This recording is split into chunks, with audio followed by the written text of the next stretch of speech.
भारत संस्कार मंच में आप सभी दिव्यजनों का वंदन है, अभिनंदन है। भागवत परंपरा की हम बात करते हैं, भागवत संस्कारों की बात करते हैं। परंपरा का पर्याय परिवार से है।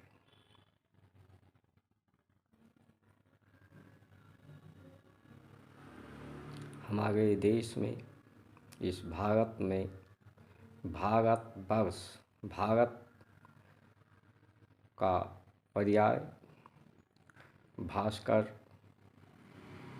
के प्रकाश से है।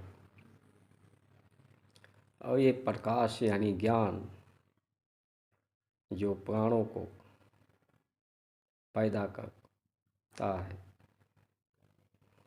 तत्वों को पैदा करता है और इन तत्वों को प्राणों के द्वारा मथ कर पवित्र करता है।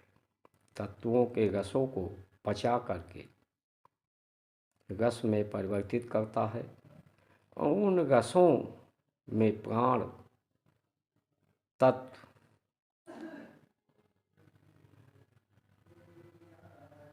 को मथ करके एक रस जो बनता है वही प्रेम रस है। प्रेम रस के रूप में है जो इस शरीर रूपी साधन में, संसार रूपी सृष्टि में उत्पन्न होता है। शब्द, रस, रूप, गंध ये भी परमात्मा के ही रूप हैं। संसार की लोग विचारों में जीवन जीते हैं और भारत संस्कारों में जीवन जीता है, परंपराओं में जीवन जीता है। हमारे भारत में शब्द एक दूध की तरह से है जिसमें वासनाएं हैं, जो सृष्टि को उत्पन्न करता है, जो एक बीज के रूप में है। इस देश में आज आबादी बढ़ी है क्योंकि संसार परमात्मा का प्यारा सुंदरम परिदृश्य है। हम संसार तक अपने को सीमित रखते हैं तो हम भोग करते हैं और भोग करने से जनसंख्या बढ़ती है, समस्याएं बढ़ती हैं, आवश्यकताएं बढ़ती हैं, जिससे प्रकृति विपरीत अवस्था को प्राप्त होती है। हमारे भारत की परंपराओं में शब्द को मथ करके, यानी शब्द ही तत्व हैं, इनको मथ करके प्रेम को पैदा करते थे और परंपराओं में जीवन का प्रवाह होता था, जीवन की धारा प्रवाहित होती थी।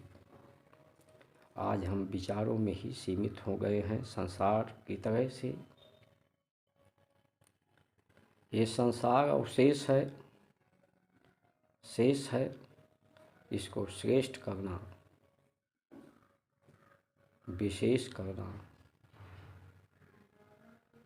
श्रद्धेय करना। हम बातों बातों में कहते हैं ध्यान से काम करो, और ध्यान का अर्थात जो महत्वपूर्ण चीज़ है, वो जो श्रेष्ठ है, उसका ध्यान करें, उसका ध्यान रहे कि हम कुछ नहीं हैं, हम भी शून्य हैं, परमात्मा वहाँ शून्य है, महाशून्य से ही हमारी उत्पत्ति हुई है। हम सूझते जरूर हैं, बूझते नहीं हैं, यानी विचार हमारे शून्य हो जाए, हमारे बूझ तभी हो सकती है, तभी हम जान सकते हैं अपने को, संसार को और संसार के उत्पत्ति के कारण को। हम शब्द को मथ करके, जिस तरह से दूध को मथा जाता है जमा करके, जावन लगा करके, तो उसमें मक्खन निकलता है, और मक्खन को जब तपाया जाता है तो घी बनता है, और घी पर आहूत कर दिया जाता है अन्न के साथ मिलाकर, तो यज्ञ होता है। हमारे देश में गायत्री माता हैं और यज्ञ पिता हैं। इन माता पिता से ही सत्यम शिवम सुंदरम की पैदाइश उपस्थित होती थी। इसको हम यज्ञ करते थे, प्रकृति में सुवास होता था, हमारे जीवन में सुवास होता था। आज हम प्रकृति में कार्बन को घोलते जा रहे हैं। संसार में लोग विज्ञान का प्रयोग करते रहे हैं, सिर्फ विज्ञानी रहे हैं। हमारे देश में ज्ञानज्ञ, मर्मज्ञ,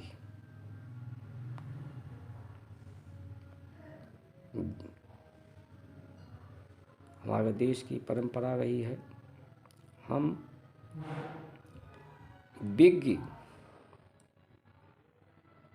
विज्ञानी रहे हैं, विज्ञानी, ज्ञा हमारे जीवन में ज्ञा रहा है। और जब विज्ञान इस पृथ्वी पे जब भी बढ़ा है, साधन का भोग इस संसार वालों ने जब भी सिर्फ भोगना चाहा है, तब भी इस देश में महाभारत हुआ है। जब शिष्टाचार समाप्त होता है तो भ्रष्टाचार पैदा होता है, और जब सदाचार समाप्त होता है तो महाभारत होता है। कहीं हम महाभारत की तरफ, महाबीमारियों की तरफ इस समय पूरा संसार जा रहा है। इसलिए हमारे जो श्रेष्ठ जन हैं, उनका विशेष जिम्मेदारी बन रहा है कि इस सृष्टि में सुवास फैलाएं,